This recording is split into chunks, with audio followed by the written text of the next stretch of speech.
আলহামদুলিল্লাহ, অবশেষে এটাই মনে হয় লাস্ট পেজ, না ভাই? এটাই বটের লাস্ট পেজ।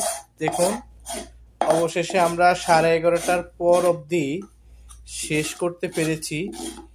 এ হলো বট।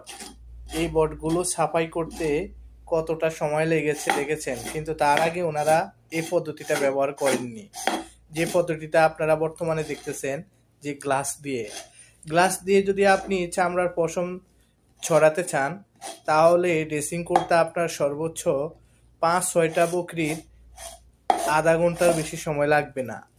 আধা ঘন্টার মধ্যেই আপনি 5 থেকে 6টা বকরির লোম ছড়াতে পারবেন। তো দেখুন, এই যে কি সুন্দরভাবে আমরা এখন এগুলো পরিষ্কার করে নিয়েছি, এবং আমরা কিছু পায়াও রেডি করেছি। আজকে আমরা এই কাজগুলো করেছি, শুধু পায়া এবং বট এবং গোশ রান্না করলাম।